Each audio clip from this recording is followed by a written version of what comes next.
ذرا تصور کریں، ایک بالکل صاف نیلا آسمان ہے، ایک بہت بڑا بحری جہاز سمندر میں بڑے آرام سے سفر کر رہا ہے۔ اچھا، ایک بہت ہی پرسکون سا منظر ہے نا؟ بالکل، بہت پرسکون، لہروں کی ہلکی ہلکی آواز آ رہی ہے، اور پھر اچانک بغیر کسی وارننگ کے آسمان سے ایک زندہ بھاری بھرکم بھینس سیدھی جہاز کے ڈیک پر آ گرتی ہے۔ ارے کیا، ایک بھینس آسمان سے؟ ہاں ہاں، ایک پوری زندہ بھینس، اور اس کے گرنے سے جہاز کا توازن اس قدر بگڑتا ہے کہ وہ ایک چٹان سے ٹکراتا ہے اور مکمل تباہ ہو جاتا ہے۔ مطلب یہ تو کسی انتہائی سستی اور غیر منطقی کامیڈی فلم کا سین لگ رہا ہے۔ بالکل ایسا ہی لگتا ہے، لیکن خیر حیرت انگیز بات یہ ہے کہ 1956 میں یہ واقعہ واقعی پیش آیا تھا، سچ میں۔ یہ تو واقعی چکرا دینے والی بات ہے، اور اس واقعے کی جو بات سب سے زیادہ خوفناک ہے وہ یہ نہیں کہ ایک جہاز ڈوب گیا، بلکہ یہ ہے کہ جب حقیقت ہمارے بنائے ہوئے ذہنی اصولوں کو توڑتی ہے نا، تو ہمارا نظام کس طرح کا رد عمل دیتا ہے۔ صحیح، ہم فوراً چیزوں کو مسترد کر دیتے ہیں۔ بالکل، یہ محض ایک جہاز کے حادثے کی کہانی نہیں ہے، مطلب یہ اس بات کا ایک بہت گہرا مطالعہ ہے کہ معلومات کا صرف ایک چھوٹا سا گمشدہ ٹکڑا کس طرح کسی انسان کی پوری زندگی کو نگل سکتا ہے۔ بالکل صحیح کہا آپ نے۔ حقائق جن پر ہم اتنا اندھا یقین کرتے ہیں نا، وہ دراصل اس وقت تک ادھوری اور بعض اوقات انتہائی خطرناک کہانیاں ہوتے ہیں جب تک کہ ان کا دوسرا رخ سامنے نہ آ جائے۔ اور یہی وجہ ہے کہ آج کے اس تفصیلی جائزے کا ہمارا مشن ہی اس معمے کی تہوں کو کھولنا ہے۔ ہم یہ کھوج لگائیں گے کہ کیسے ایک اڑتی ہوئی بھینس نے واقعی ایک جہاز کو تباہ کیا، اور کیسے معاشرے نے یعنی سسٹم نے حقائق کی گہرائی میں جانے کے بجائے ایک انسان کو قربان کرنے کا آسان راستہ چنا۔ ہاں، یہ ایک ایسا سفر ہے جو انسانی ذہن کی پیچیدگیوں اور ہماری فیصلہ سازی کے اندھے پن کے بارے میں بہت سی پرتیں کھولتا ہے۔ مطلب یہاں نفسیات کا ایک بہت بنیادی اصول کام کرتا ہوا نظر آتا ہے۔ وہ کون سا اصول؟ دیکھیے، ہم جنہیں ٹھوس شماہت کہتے ہیں نا، وہ بعض اوقات بہت کھوکھلے ہوتے ہیں۔ جب کوئی واقعہ انسانی منطق کے روزمرہ سانچے میں فٹ نہیں بیٹھتا تو لوگ لمبی چوڑی تحقیق کا راستہ چھوڑ کر فوراً الزام تراشی کا شارٹ کٹ لے لیتے ہیں۔ تو چلیں اس واقعے کی تفصیلات پر ذرا غور کرتے ہیں۔ بات ہے 1956 کی۔ ریاستہائے متحدہ امریکہ کا ایک بہت بڑا آئل ٹینکر، جو ظاہر قیمتی تیل سے لدا ہوا تھا، وہ اپنے مقررہ روٹ پر سفر کر رہا تھا۔ اچھا، اور موسم کیسا تھا اس وقت؟ موسم بالکل پرفیکٹ تھا۔ رپورٹ کے مطابق دور دور تک کسی طوفان یا خطرے کا نام و نشان تک نہیں تھا۔ سمندر بالکل پرسکون تھا۔ لیکن پھر یہ جہاز اچانک اپنے راستے سے ہٹتا ہے اور ایک بڑی چٹان سے جا ٹکراتا ہے۔ کروڑوں ڈالر کا نقصان ہوتا ہے اور جہاز پاش پاش ہو جاتا ہے۔ ظاہر ہے بحری جہاز رانی کے قوانین کے تحت اتنے بڑے حادثے کی تو پھر فوری اور سخت تفتیش لازمی ہوتی ہے۔ بالکل، اور جہاز کے کپتان کو فوراً حراست میں لے لیا جاتا ہے۔ مطلب تفتیش کار تو یہی توقع کر رہے ہوں گے کہ کپتان کوئی تکنیکی خرابی بتائے گا، یعنی شاید ریڈار نے کام کرنا چھوڑ دیا ہوگا یا انجن فیل ہو گیا ہوگا۔ ہاں، انہیں دراصل ایک ایسے جواب کی تلاش تھی جو ان کی تفتیشی فائلوں اور جو سرکاری فارم ہوتے ہیں نا، ان کے خانوں میں آسانی سے فٹ آ سکے۔ لیکن مجھے لگتا ہے کہ کپتان کا جواب کچھ اور ہی تھا۔ ارے، اس کپتان نے تفتیشی کمرے میں جو جواب دیا وہ کسی بھی سرکاری فارم کے خانے میں فٹ ہونے والا نہیں تھا۔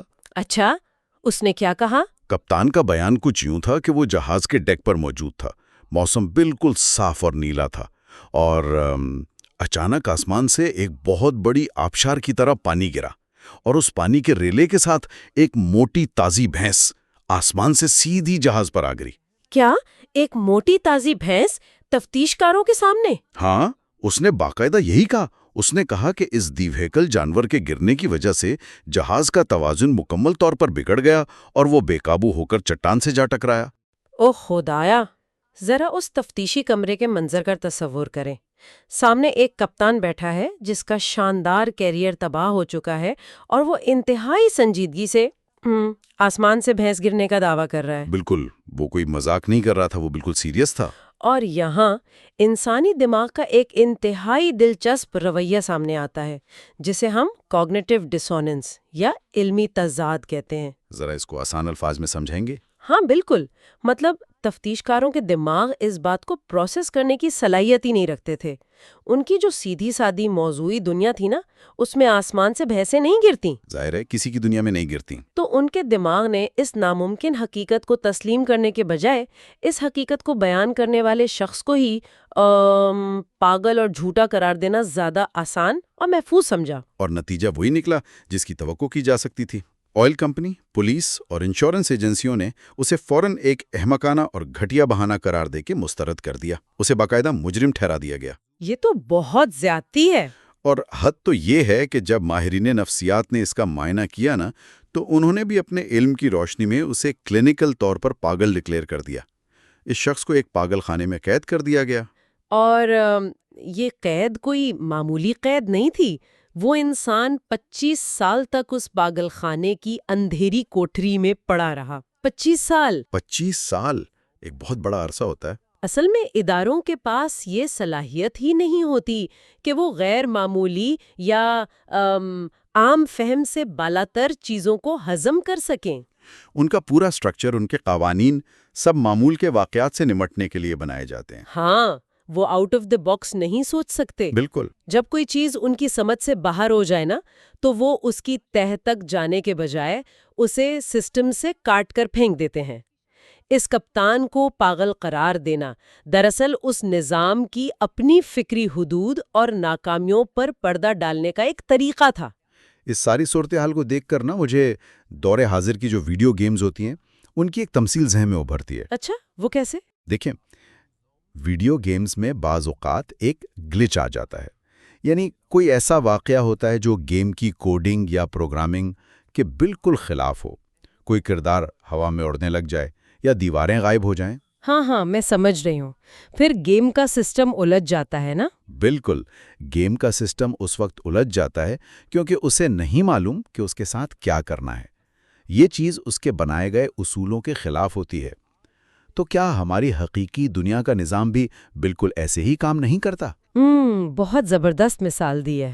جب کسی انسان کی سچائی، اس کا تلخ تجربہ، معاشرے کے منطقی معیار کی جو کوڈنگ ہے، اس پر پورا نہیں اترتا، تو نظام اس کی مزید کھوج کرنے کے بجائے فوراً اس شخص کو گلچ سمجھ کر پاگل قرار دے دیتا ہے اور اسے معاشرے کی اسکرین سے ڈیلیٹ کر دیتا ہے۔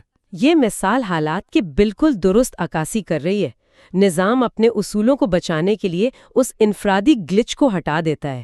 اگر اس وقت کے تفتیش کار اس کپتان کی بات مان لیتے نا، تو انہیں طبیعت کے قوانین، اپنے تجربات اور اپنی عقل سب پر شک کرنا پڑتا، جو کہ ان کے لیے بہت تکلیف دہ ہوتا۔ بالکل۔ اس لیے اپنی ذہنی تسکین اور سسٹم کے وقار کو برقرار رکھنے کے لیے ایک بے گناہ انسان کو قربان کر دیا گیا۔ مطلب 25 سال تک وہ شخص روزانہ اپنے آپ سے لڑتا رہا ہوگا، اپنی یادداشت پر شک کرتا رہا ہوگا، اور دنیا کی نظر میں جھوٹا اور پاگل کہلانے کی اذیت نے اسے حقیقتاً ذہنی توازن سے محروم کر دیا ہوگا۔ سچا ہونے کے باوجود یہ کتنی بڑی ٹریجڈی ہے۔ خیر، یہ تو ہو گیا معاشرے کا رد عمل اور اس کپتان کا المیہ، لیکن وہ کپتان ان 25 سالوں میں اپنی سچائی کے ساتھ بالکل تنہا تھا۔ دنیا کے لیے یہ ایک طے شدہ حقیقت بن چکی تھی کہ وہ پاگل تھا۔ لیکن پھر 1981 میں ایک ایسا انکشاف ہوا جس نے اس طے شدہ سچائی کی بنیادوں کو جڑ سے اکھاڑ دیا۔ ارے کیا انکشاف ہوا؟ 25 سال بعد ایک کتاب منظر عام پر آتی ہے۔ ریاست متحدہ کے ایئر فورس کے ایک ریٹائرڈ آفیسر نے اپنی یادداشتیں شائع کی۔ اچھا۔ اس افسر نے 1956 کے دور کے ایک واقعے کا تفصیلی ذکر کیا جو بظاہر اس سمندری حادثے سے بالکل غیر متعلقہ معلوم ہوتا تھا، لیکن دراصل یہی وہ گمشدہ کڑی تھی جس نے پوری کہانی کا رخ موڑ دیا۔ تو اس کتاب میں کیا لکھا تھا اس نے؟ اس افسر نے لکھا کہ 1956 میں ہی اسے ایک پہاڑی جنگل میں لگنے والی ہولناک آگ کو بجھانے کے مشن کی قیادت سونپی گئی تھی۔ اس دور میں طریقہ کار یہ تھا کہ ہوائی جہاز کے ساتھ پانی کا ایک بہت بڑا ٹینک یا بالٹی لٹکائی جاتی تھی۔ صحیح، وہ ہیلی کاپٹر یا جہاز کے نیچے جو بڑا سا بکٹ ہوتا ہے۔ بالکل، پائلٹ جہاز کو ایک قریبی جھیل کے اوپر لے جاتا، ٹینک کو پانی میں ڈبو کر بھرتا اور پھر اڑ کر جنگل کے اوپر جا کر پانی گرا دیتا۔ اور پھر اسی مشن کے دوران کوئی گڑبڑ ہوئی؟ ہاں، ایک انتہائی خطرناک بحران پیدا ہوا۔ افسر نے لکھا کہ ایک بار جب اس نے جھیل سے ٹینک بھرا اور فضا میں بلند ہوا تو اسے ٹینک کے اندر بہت شدید قسم کی اچھل کود محسوس ہوئی۔ ارے باپ رے، یعنی کوئی چیز اندر پھنس گئی تھی؟ جی، اسے اندازہ ہو گیا کہ کوئی بہت بھاری اور زندہ چیز پانی کے ساتھ ٹینک میں آ گئی ہے، جو اب اپنی جان بچانے کے لیے ٹینک کی دیواروں پر بری طرح ہاتھ پیر مار رہی ہے۔ اور ایک بھینس کا وزن تو بہت زیادہ ہوتا ہے، اس سے جہاز کا توازن تو بالکل بگڑ گیا ہوگا۔ بالکل، اس زوردار حرکت کی وجہ سے جہاز کا اپنا توازن بری طرح بگڑنے لگا۔ پائلٹ کو صاف نظر آ رہا تھا کہ اگر اس نے فوری طور پر اس بوجھ کو نہ گرایا تو طیارہ کریش کر جائے گا اور اس کی جان چلی جائے گی۔ تو اس نے پانی گرا دیا؟ ہاں، وہ اس وقت ایک سمندری علاقے کے اوپر پرواز کر رہا تھا۔ اپنی جان بچانے کی خاطر اس نے بغیر کچھ سوچے سمجھے ٹینک کا دروازہ کھول دیا، اور ٹینک کا دروازہ کھلتے ہی پانی کی ایک بہت بڑی آبشار اور اس کے ساتھ جھیل سے پکڑی جانے والی وہ دیا وہیکل بھینس سیدھی نیچے کی طرف گری۔ او میرے خدایا! اور یہ قسمت کا یا وقت کا وہ بھیانک کھیل تھا کہ عین اسی لمحے وہ تیل بردار بحری جہاز نیچے سے گزر رہا تھا۔ وہ سارا پانی اور بھینس سیدھے اس جہاز کے ڈیک پر جا گرے۔ ہاں، یہاں آ کر صورتحال انتہائی دلچسپ اور ساتھ ہی نہایت دردناک بھی ہو جاتی ہے۔ کتنی بڑی بدقسمتی ہے یہ۔ لیکن ایک منٹ، مجھے یہاں ایک بات ہضم نہیں ہو رہی۔ وہ کیا؟ اس پر تھوڑا تنقیدی جائزہ لینا ضروری ہے۔ ٹھیک ہے، کپتان سچا تھا، ایئر فورس کا پائلٹ بھی سچا تھا، لیکن اس وقت کے تفتیش کاروں اور پولیس کے کام کرنے کے طریقے پر سوال تو اٹھتا ہے نا؟ ہاں بالکل۔ مطلب اگر اتنی بلندی سے ایک بھینس جہاز کے ڈیک پر گری تھی تو جہاز پر کوئی بہت بڑا ڈینٹ تو پڑا ہوگا نا؟ ہاں، اور اس بھینس کی لاش یا ہڈیاں کہیں تو ملی ہوں گی۔ آپ کا سوال بالکل بجا ہے۔ اور کیا ان تفتیش کاروں کے لیے یہ ممکن نہیں تھا کہ وہ اس علاقے میں پرواز کرنے والے جہازوں کے ریڈار کا ریکارڈ چیک کرتے؟ اگر وہ واقعی اپنا کام دیانتداری سے کرتے تو کیا یہ کڑیاں مل نہیں سکتی تھی؟ اگر اس واقعے کو ہم وسیع تر تناظر میں دیکھیں نا، تو یہ سوال تفتیشی عمل کے سب سے بڑے نقص یعنی ٹنل ویژن کو ظاہر کرتا ہے۔ ٹنل ویژن یعنی وہ صرف ایک ہی سیدھ میں دیکھ رہے تھے؟ بالکل۔ تفتیشکار جب ایک بار یہ طے کر لیتے ہیں نا کہ کہانی جھوٹی ہے تو وہ مزید شواہد تلاش کرنا چھوڑ دیتے ہیں۔ انہوں نے ڈیک پر پڑنے والے ڈینٹ کو شاید سمندری چٹان سے ٹکرانے کی وجہ سے ہونے والی تباہی کا ہی حصہ سمجھ لیا ہوگا۔ اچھا، ہاں، جہاز تو ویسی ٹوٹ پھوٹ کا شکار تھا۔ اور رہی بات بھینس کی لاش کی، تو ایک تباہ ہوتے ہوئے ڈوبتے ہوئے جہاز کے ملبے میں وہ لاش ظاہر ہے سمندر کی لہروں کی نظر ہو گئی ہوگی۔ اسے کس نے ڈھونڈنا تھا؟ لیکن ریڈار کے ریکارڈز، کیا محکموں کے درمیان اس دور میں کوئی رابطہ نہیں تھا؟ مطلب پولیس ایئر فورس سے پوچھ تو سکتی تھی۔ دیکھیں، 1950 کی دہائی کا جو دفتری اور سرکاری نظام تھا نا، وہ آج کی طرح آپس میں جڑا ہوا نہیں تھا۔ ایک بحری جہاز کی تباہی کی تفتیش کرنے والی میریٹائم ایجنسی اور پہاڑی جنگل میں آگ بجھانے والا ایئر فورس کا محکمہ، یہ دونوں تو بالکل الگ الگ محکمے ہیں۔ وہ صرف پانی کی سطح اور بحری روٹس کے دائرے میں سوچ رہے تھے۔ حقیقت ان دو مختلف دائروں کے بالکل وسط میں، ان کے ٹکراؤ میں چھپی ہوئی تھی، جسے دیکھنے کے لیے اس وقت کسی کے پاس بھی وہ وسیع نظر نہیں تھی۔ یہ انکشاف تو کہانی کو مکمل طور پر الٹ دیتا ہے۔ مطلب وہ شخص جسے 25 سال تک مجرم، جھوٹا اور پاگل سمجھا جاتا رہا، دراصل ایک ایسی حقیقت کا شکار ہوا تھا جس کا کوئی تصور بھی نہیں کر سکتا تھا۔ بالکل، اور اس سے واقعے کے پیچھے چھپے گہرے فلسفے کی طرف دھیان جاتا ہے۔ یہ واقعہ اس بات کو بے نقاب کرتا ہے کہ ہم دراصل حقائق کو پرکھتے کیسے ہیں۔ صحیح۔ ہم سمجھتے ہیں کہ جو ہم دیکھ رہے ہیں بس وہی سچ ہے، اور یہی اس پوری بحث کا سب سے بنیادی نقطہ ہے۔ انسان عام طور پر یہ سمجھتا ہے کہ حقائق ٹھوس، غیر متغیر اور معروضی ہوتے ہیں، لیکن یہاں سے ایک بہت مختلف تصور ملتا ہے کہ حقائق بالکل ایک کہانی کی طرح ہوتے ہیں۔ یعنی کہانی کے مختلف پہلو ہوتے ہیں؟ ہاں، جب تک کہانی کا دوسرا پہلو یا اینگل نہ دیکھ لیا جائے، سچائی مکمل نہیں ہوتی۔ ایک واقعہ جو ایک زاویے سے قطعی ناممکن اور جھوٹ نظر آ رہا تھا، دوسرے زاویے کی روشنی پڑتے ہی بالکل منطقی اور سچ ثابت ہو گیا۔ اس بات کو سمجھانے کے لیے نا ایک 3D شے کی تمثیل بڑی کارآمد ہے۔ فرض کریں کہ ایک میز پر ایک سلنڈر رکھا ہے۔ اب اگر کوئی شخص اس سلنڈر کو بالکل اوپر سے دیکھ رہا ہے تو اسے وہ ایک گول دائرہ نظر آئے گا، اور وہ پوری ایمانداری سے دعویٰ کرے گا کہ یہ دائرہ ہے۔ ہاں، اس کے اینگل سے تو وہ دائرہ ہی ہے۔ لیکن اگر کوئی دوسرا شخص اسی سلنڈر کو سائیڈ سے کھڑا ہو کر دیکھ رہا ہے تو اسے وہ ایک مستطیل یعنی ریکٹینگل نظر آئے گا۔ بالکل، سائڈ سے تو وہ ریکٹینگل ہی لگے گا۔ اب دونوں افراد اپنی اپنی جگہ 100% حقیقت بیان کر رہے ہیں، لیکن اگر وہ آپس میں اس بات پر لڑ پڑے کہ سچ کیا ہے تو وہ کبھی کسی نتیجے پر نہیں پہنچ پائیں گے۔ مکمل سچائی ان دونوں زاویوں کو ملا کر ہی سمجھی جا سکتی ہے۔ واہ، کیا کمال مثال دی ہے!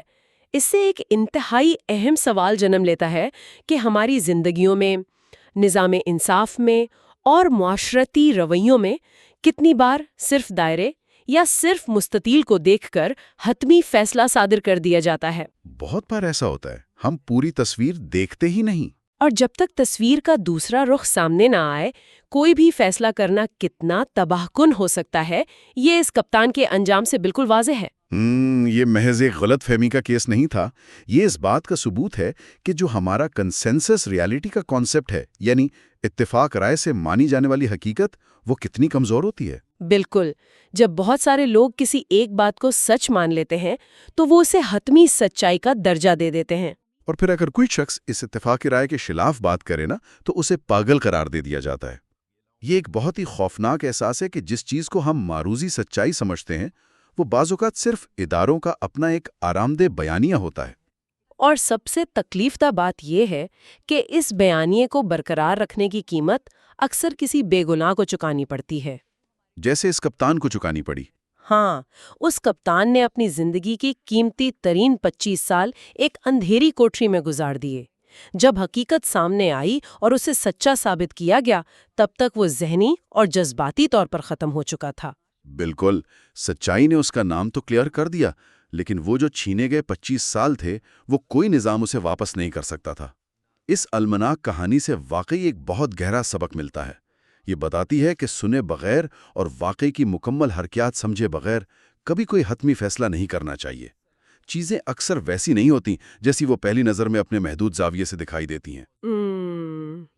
بالکل، فیصلوں میں اور ان طے شدہ سچائیوں میں ہمیشہ تھوڑی سی گنجائش رکھنی چاہیے۔ ایک ایسا پہلو ضرور ہو سکتا ہے جو ابھی ہماری نظروں سے اوجھل ہو۔ تو اس تفصیلی جائزے کا اختتام ایک ایسے چونکا دینے والے خیال پر کرتے ہیں جو شاید ذہن کے کسی کونے میں ہمیشہ کے لیے بس جائے۔